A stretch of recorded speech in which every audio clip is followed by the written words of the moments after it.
आज आपला हा तिसरा व्हिडिओ आहे. तर ह्या व्हिडिओमध्ये आपण आज DMRने जी 2023ची जी परीक्षा घेतली त्याबद्दल थोडे MCQ डिस्कस करणार आहोत. तर यामध्ये आपण आज थोडे आपल्या नर्सिंगचे ॲक्च्युली 2023चा जो पेपर झाला त्यामध्ये मी तुम्हाला पहिल्या व्हिडिओमध्ये सांगितलं की 40 जे प्रश्न होते ते नर्सिंगचे विचारले होते आणि 60 जे प्रश्न आहेत ते नॉन टेकचे. त्यामध्ये 15 मार्काचं मराठी, 15 मार्काचं इंग्लिश, त्यानंतर 30 मार्कासाठी GK, रिझनिंग आणि मॅथ. तर आज आपण फक्त आपल्या टेक्निकल कोर्सेसचे MCQ डिस्कस करू नर्सिंगचे. त्यानंतर नेक्स्ट व्हिडिओला आपण 1 बाय 1 लँग्वेजला स्टार्ट करूयात. तर आज पहिला जो क्वेश्चन होता तो बघूयात टेक्निकलचा. त्यामध्ये फर्स्ट क्वेश्चन विचारला होता, during home visit if a public health nurse found that there is a bleed incident which is the correct practice to stop bleeding. जेव्हा नर्सेस होम व्हिजिट करतात तेव्हा ते बघते की ब्लीड होतं आहे, रक्तस्राव होतो आहे, तेव्हा ब्लीड स्टॉप करण्यासाठी काय करता येईल. तर त्यांनी ऑप्शन दिलेले आहेत. Option 1, allow blood to clot its own way. Option 2 दिला आहे, apply grease on wound to stop the bleeding. Option 3 दिला आहे, apply direct pressure to the bleeding area using a sterile cloth. Option D दिला आहे, carry the patient to the nearest hospital. तर आपल्याला सगळ्याला माहिती आहे, आपल्याला जर ब्लीड स्टॉप करायचं असेल तर आपण काय करणार. पर्याय क्रमांक 3, apply direct pressure to the bleeding area using sterile cloth. तर हे या प्रश्नाचं उत्तर असणार आहे. रक्तस्राव जर होत असेल आपण तिथं काय करणार, डायरेक्ट क्लॉट होस तर थांबणार आहे का. क्लॉट होस तर आपण थांबलो तो कंटिन्यू ब्लिडिंग होईल आणि कंटिन्यूस जर ब्लिडिंग जर झाली भरपूर ब्लड लॉस होईल आणि ब्लड लॉस झाल्यानंतर पेशंट काय होईल, शॉकमध्ये जाईल. त्यामुळं पहिल्या ऑप्शनसोबत आपण जाणार नाहीत. अप्लाय ग्रीस तिथे शक्यच नाही आहे. तिसरा पर्याय हा बरोबर आहे. काय करणार आपण, डायरेक्ट प्रेशर ब्लिडिंग साईडवर अप्लाय करणार विथ स्टराईल क्लोथ, म्हणजे काय होईल, ब्लिडिंग स्टॉप होईल. त्यानंतर question number 2, food poisoning is cause by eating. Food poisoning ही कशामुळे होते. तर ऑप्शन 1 दिला आहे कुकिंग फूड. ऑप्शन 2 दिला आहे वॉशिंग फूड. ऑप्शन 3 दिला आहे कंटॅमिनेटेड फूड. ऑप्शन 4 दिला आहे स्टोरिंग फूड. तर कुकिंग फूडने तर शक्यच नाही आहे. ऑप्शन 2 वॉशिंग फूडने पण नाही आहे. ऑप्शन 3 जो आहे तर या प्रश्नाचं उत्तर आहे कंटॅमिनेटेड फूड. दूषित जर फूड असेल तर काय होणार आहे, आपल्याला फूड पॉयझनिंगचे डिसऑर्डर होतील. त्यानंतर question 3, normal range of carbon dioxide in आर्टियल blood gas. हा खूप इम्पॉर्टंट आहे बा. EBG गॅस ॲनालिसिस यावरती क्वेश्चन पडतात म्हणजे पडतात. त्यामध्ये काय विचारलं आपल्याला की नॉर्मल CO2 जे असतो, पार्शियल CO2 याची नॉर्मल लेवल किती आहे. पार्शियल CO2ची नॉर्मल लेवल किती आहे. त्याची नॉर्मल लेवल आहे पा 35 to 45 mm ऑफ Hg. त्याची नॉर्मल लेवल किती असते, 35 to 45 mm ऑफ Hg. यामध्ये तुम्हाला आता हा विचारला pH विचारू शकतात. हा एक सुद्धा वन लाईनर आहे. ते pH किती असतो आपल्या ब्लडचा, pH 7.35 to 7.45. म्हणजे आपलं जे ब्लडचा pH आहे तो कसा असतो, स्लाइटली अल्कलाईन. या क्वेश्चनमध्ये आपल्याला काय विचारलं आहे, नॉर्मल लेवल ऑफ CO2. तर नॉर्मल लेवल किती आहे, 35 to 45 mm ऑफ Hg. त्यामुळे या प्रश्नाचं उत्तर 4 असेल. त्यानंतर क्वेश्चन नंबर 4 आहे, parental drug administration means. Parental drug देणं म्हणजे कोणत्या रूटने आपण देतो. तर त्यांनी पर्याय दिलेत. ऑप्शन ए टेकन रेक्टली, तर हे नाही आहे. ऑप्शन 2 टेकन ओरली, हे पण नाही आहे. ऑप्शन 3 आहे टेकन ओरली अंडर सुपरविजन, हे पण नाही. त्याचं जे उत्तर आहे ते काय आहे, विदाऊट डायजेस्टिव्ह सिस्टीम. पॅरेंटरी म्हणजे काय, जे आपण इंजेक्टेड म्हणजे इंजेक्शनद्वारे जे देतो. फॉर एक्झाम्पल आय व्ही असेल, आय एम असेल, सबक्यूट असेल, इंट्राडर्मल असेल, हे सगळे कसे येतात, parenteral route of drug administration. आणि ओरल जे येतील त्याला इंटेरियल रूट, त्याला आपण ओरल रूट म्हणतो. त्यामुळे याचं जे उत्तर येईल ते काय येणार आहे, पर्याय क्रमांक 4 विदाऊट डायजेस्टिव्ह सिस्टीम. यस. त्यानंतर question number 5, what are the little bumps on your tongue. What are the little bumps on your tongue. जी आपली जीभ असते त्यावरती बारीक बारीकचे स्पॉट्स आपल्याला दिसतात, त्याला काय म्हणतात असं त्यांनी विचारलं आहे. तर ऑप्शन ए आहे पॅपिले, ऑप्शन बी आहे मायक्रोव्हिलाय, ऑप्शन सी आहे व्हिलास, ऑप्शन 4 आहे टेस्ट बड.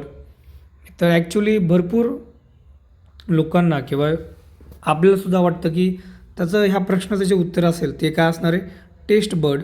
पण ॲक्च्युली ते जे स्ट्रक्चर असते तर ते काय असतात, पॅपिले. स्मॉल काय असतात, ते पॅपिले प्रेझेंट असतात. त्यानंतर question number 6, parents staying with children is called as. Parents पण मुलांसोबत राहतात त्याला काय म्हणतात. तर पर्याय क्रमांक 1 जॉईंट फॅमिली, पर्याय क्रमांक 2 एक्सटेन्शन फॅमिली, पर्याय क्रमांक 3 कंबाईंड फॅमिली, पर्याय क्रमांक 4 न्यूक्लिअर फॅमिली. त्यांनी प्रश्नामध्ये काय विचारलं आहे की पॅरेंट्स स्टेईंग विथ चिल्ड्रन,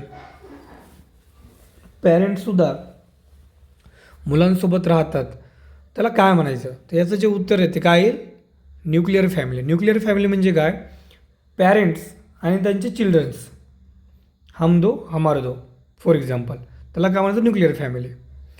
त्याचं उत्तर काय येईल, न्यूक्लिअर फॅमिली. आता बाकीच्यांचं जे क्लासिफिकेशन ते आपण बघू.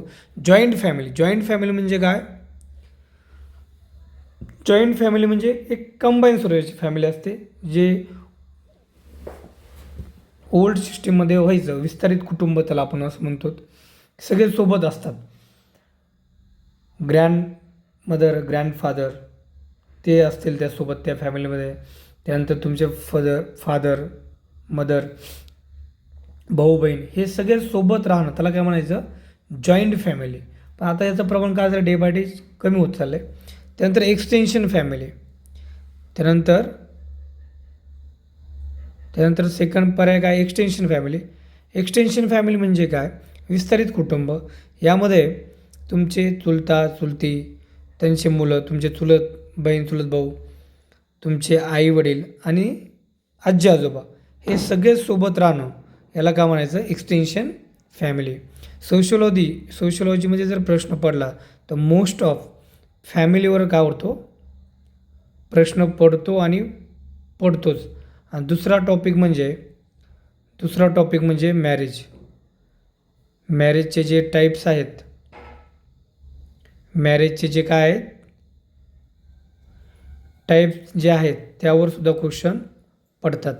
त्यामुळे त्यावर ते काम करायचं, वाचायचं, सोपे असतात.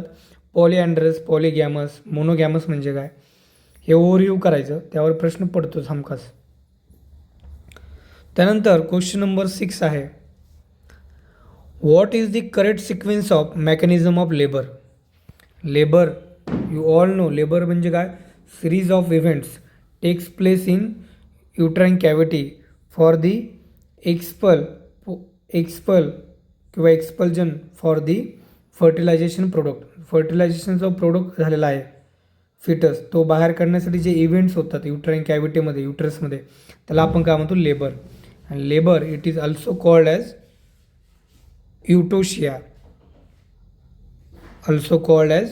युटोशिया. आता त्यांनी त्याच्या काय विचारल्या, स्टेप्स विचारल्यात. त्यांनी काय विचारलं, त्यामध्ये 1 बाय 1 स्टेप विचारलेले आहेत. स्टेप्समध्ये ऑप्शन ए काय दिला आहे, engagement, descent, flexion, internal rotation. Option A दिला आहे. ऑप्शन बी काय दिला आहे, engagement, flexion, extension, crowning. Option 3 engagement, descent, internal rotation, flexion. Option 4 काय दिला आहे, इंगेजमेंट, फ्लेक्जन, क्राउनिंग, रेस्टिट्यूशन. तर ॲक्च्युली याचं जे उत्तर आहे ते काय होईल, ऑप्शन ए. फर्स्ट काय होणार आहे, सगळ्यांना माहिती आहे. फर्स्ट बेबी काय करतो, पेल्विक कॅव्हिटीला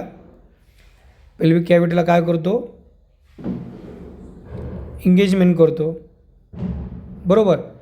इंगेज झाल्यानंतर थ्रूआउट जी प्रोसेस होते लेबरमध्ये, डिसेंट म्हणजे काय, कंटिन्युअस बेबी काय करतो, खाली येण्याचा प्रयत्न करतो थ्रूआउट दी प्रोसेस.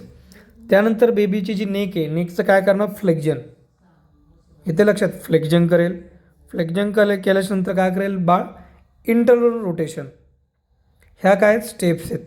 पर्याय क्रमांकामध्ये 2मध्ये काय सांगितलं, डायरेक्ट इंगेजमेंट तिथं आहेच ऑब्व्हियसली, तिथं करणारच आहे. फ्लेक्जन होईल का नाही, पहिले काय होईल, डिसेंट. त्यामुळे तो एलिमेंट झाला प्रकार.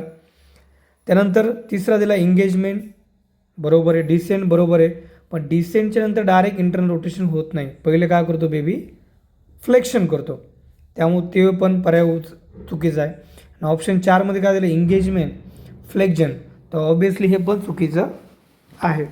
त्यामुळे ह्या प्रश्नाचं उत्तर काय होईल, ऑप्शन क्रमांक 1 engagement, descent, flexion and internal rotation. याच्या ज्या स्टेप्स आहेत लेबर मेकॅनिझमच्या, त्या पाठ करून ठेवायच्या, नीट समजून घ्यायच्या. खूप सोपं आहे. Normal labour it is called as eutocia, and किंवा abnormal labour it is called as dystocia.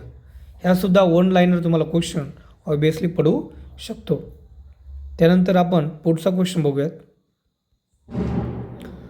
पुढचा क्वेश्चन आहे, व्हॉट इज CPU.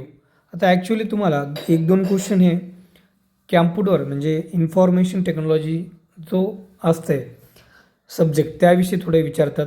म्हणजे CPUचं लाँग फॉर्म, रॅमचा लाँग फॉर्म, रोमचा लाँग फॉर्म, HTMLचा लाँग फॉर्म, त्याविषयी विचारणार. फर्स्ट कॅम्प्युटर कोणी काढला, रिसर्च कोणी केला, ह्याबद्दल थोडेसे 1 लाईनर 1-2 क्वेश्चन पडतात. त्यामध्ये खूप सोपं विचारलं होतं त्यांनी DMRला 2023ला जो पेपर होता त्यामध्ये, की CPUचा लाँग फॉर्म काय आहे. तर यू ऑल नो CPUचा लाँग फॉर्म काय आहे, सेंट्रल प्रोसेसिंग युनिट हे काय आहे, त्याचं लाँग फॉर्म आहे. त्यामुळे त्याचं जे उत्तर आहे ते काय होईल, पर्याय क्रमांक 4. त्यांनी पर्याय क्रमांक 1 काय दिला आहे, central point of computer unit, नाही. पर्याय क्रमांक 2 कॅम्प्युटर मॉनिटरिंग युनिट, ते पण शक्य नाही. पर्याय क्रमांक 3 कॅम्प्युटर प्रोसेसिंग युनिट. खूप जणांना वाटतं की याचा जो लाँग फॉर्म असेल तो काय असेल, कॅम्प्युटर प्रोसेसिंग युनिट, पण नाही. त्याचा जो लाँग फॉर्म आहे तो काय आहे, सेंट्रल प्रोसेसिंग युनिट. येस. त्यानंतर क्वेश्चन नंबर 9 विचारला आहे, इन्फंट मॉर्टॅलिटी रेट मीन्स. यावरती ऑब्व्हियसली क्वेश्चन पडतो. CHUच्या एक्झामला म्हणा, DHSला म्हणा किंवा एम्सला म्हणा, हे क्वेश्चन पडतातच. इन्फंट मॉर्टॅलिटीचा मोस्ट कॉमन कॉज काय, रिपीटेडली क्वेश्चन आहेत. इन्फंट मॉर्टॅलिटीवर काही ना काही तुम्हाला विचारणार, त्याचा फॉर्म्युला विचारतील, मोस्ट कॉमन कॉज काय मॉर्टॅलिटीचा तो विचारतील. तर यामध्ये DMRला काय विचारलं आहे की इन्फंट मॉर्टॅलिटी रेट मीन्स. तर you all no mortality rate म्हणजे काय, डेथ रेट. यस. आणि मॉर्बिडिटी म्हणजे काय, मॉर्बिडिटी एक असतो इलनेस रेट.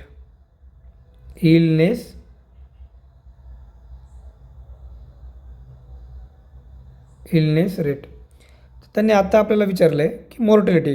मग पर्याय 1 काय दिला आहे, infant. We all know infant म्हणजे काय, 28 days to 1 year हा जो पिरियड आहे बाळाचा, त्याला का आपण मग काय म्हणतो, इन्फंट.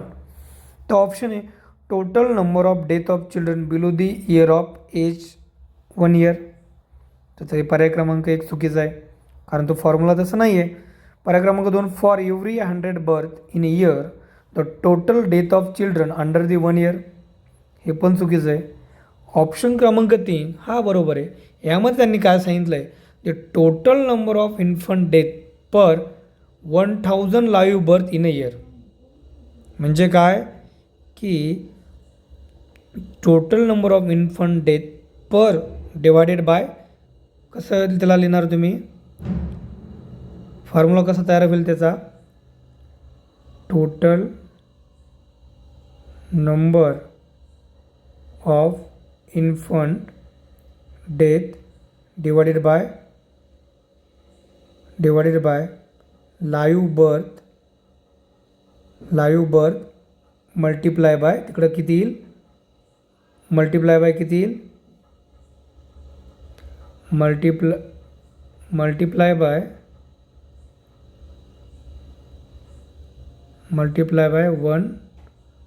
1000. तेव्हा काय होणार आहे, इन्फंट मॉर्टॅलिटी रेट. इथे लक्षात हे पाठ करून ठेवा, यावरती क्वेश्चन पडतोच. त्यानंतर 10th नंबरचा क्वेश्चन विचारला आहे. 10th नंबरचा क्वेश्चन काय आहे, a pregnant woman in first trimester with mild left ventricular dysfunctioning but feeling well can take. काय विचारलं आहे, जी एक प्रेग्नंट जी वुमन आहे फर्स्ट ट्रायमेस्टर म्हणजे काय, फर्स्ट 3 मंथ, 3 ट्रायमेस्टर असतात. फर्स्ट 3 मंथला फर्स्ट ट्रायमेस्टर आपण म्हणतो. नंतरचे 3 मंथ म्हणजे 6 मंथचं जेव्हा प्रेग्नन्सी पिरियड होईल त्याला आपण सेकंड ट्रायमेस्टर म्हणतो.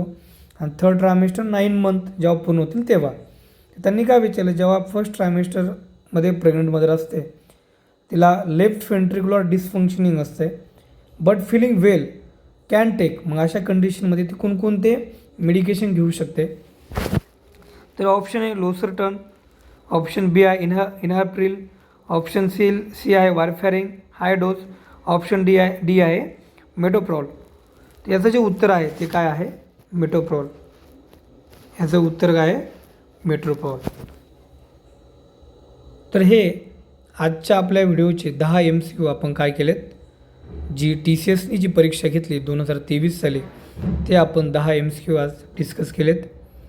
राहिलेले जे 30 MCQ आहेत ते आपण नेक्स्ट व्हिडिओमध्ये चर्चा करूयात. तुम्हाला काही प्रश्न आजच्या 10 MCQमधून जर समजले नसतील तर तुम्ही कमेंट करू शकता आणि मला सांगू शकता, सर हे क्वेश्चन समजले नाही, याच्यावर टॉपिक घ्या, शिकवा. तर तुम्हाला व्हिडिओ आवडला असेल तर लाईक करा, कमेंट करा आणि शेअर करा. थँक्यू. Good night.